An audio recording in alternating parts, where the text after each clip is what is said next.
صل على سيدنا محمد يا رب صل وسلم دائما ابدا على حبيبي.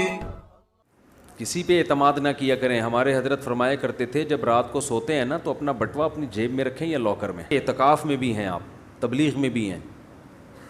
لوگ اعتماد کرتے ہیں یار یہ ساتھی تو اعتکاف والے ماشاءاللہ پوری رات شب قدر میں عبادت کی اس نے, یہ کہاں میرے پرس سے پیسے نکالے گا یار, رکھے رہنے دو. تو بھائی نیت بدلتے دیر نہیں لگتی, ایک بات. نمبر 2, اگر وہ کسی اور نے چرا لیے, بدگمانی آپ کو کس سے ہوگی؟ اس سے. یہاں بھی ایک اچھی بلی ٹینشن.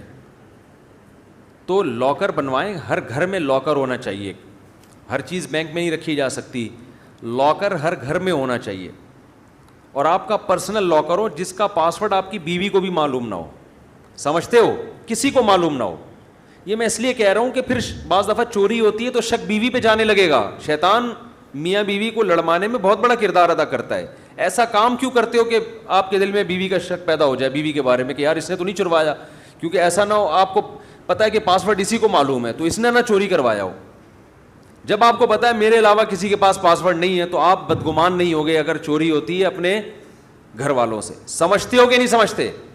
تو ایسا لاکر ہونا چاہیے. ہاں اس بات کا خطرہ ہوتا ہے کہ آپ کا انا للہ ہو گیا تو لاکر کا تو پاسورڈ کسی کو معلوم نہیں ہے, اور اس میں کیا پیسے رکھے ہوئے ہیں کس کے ہیں یہ بھی کسی کو معلوم نہیں. اس کے لیے الگ سے ایک وصیت نامہ لکھ کے رکھو, گوگل ڈرائیو پہ یا وہ جو ہے آئی کلاؤڈ پہ ڈال دو اس کو, اور وہ گھر کے باہر کے کسی قابل اعتماد آدمی کو اس کا پاسورڈ بتا دو.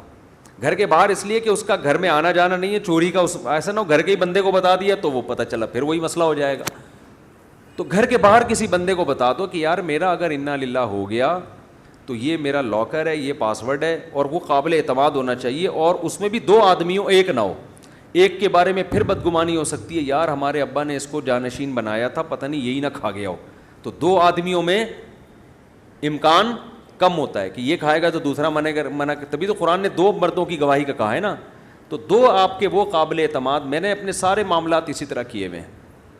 2 بندے جو میرے خاندان کے نہیں ہیں, کیونکہ خاندان کے افراد ہوں گے تو ان کے بارے میں کوئی بدگمانی کر سکتا ہے کہ یار انہوں نے کوئی نہ کر دیا ہو, تو خاندانوں کو کیوں لڑوا رہے ہو بھائی آپس میں. تو 2 آدمی جو گھر کے خاندان کے یعنی قریبی نہیں ہیں, قریبی مطلب بہن بھائی یا اپنے اولادوں میں سے نہیں ہیں, بے شک خاندان کے لیکن بہت ایسے نہ ہو کہ گھر آنا جانا نہ ہو ان کا, تو ان کو آپ اپنا جانشین بنا کے رکھیں. 2 بندوں کو جن پر 100% اعتماد ہو آپ کو کہ یہ کرپٹ نہیں ہے. کچھ لوگ ایسے ہوتے ہیں جن کے پاس اندھا اعتماد کر سکتے ہو آپ, تو ان کو آپ نے پاسورڈ بتا دیا لاکر کا, گوگل ڈرائیو کا. میں نے تو اپنے آئی فون کا پاسورڈ بتایا ہوا ہے کہ میں جیسے ہی مر جاؤں میرا حساب اس میں, تو یہ میرا پاسورڈ ہے, یہ کھول کے یہ پیسے بینک میں اتنے زکوٰۃ کے, اتنے میرے ذاتی, اتنے فلانے کے, اتنے ڈمکانے کے, تو کوئی انشاءاللہ پرابلم نہیں ہوگی.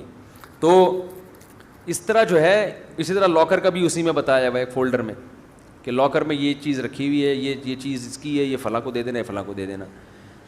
یہ سارے کام پہلے کر لیں کیونکہ کوئی بھی کسی بھی ٹائم پہ مر سکتا ہے. لوگ مر جاتے ہیں, پیچھے لوگوں کے لیے ایک عذاب کھڑا کر کے چلے جاتے ہیں, عذاب کھڑا لڑوا کے چلے جاتے ہیں اپنی اولادوں کو. وہ لڑتے ہی رہتے ہیں کہ یہ ہے کس کا. Thanks for watching. Don't forget to like, comment, share and subscribe to Mufti Tariq Masood, famous scholar.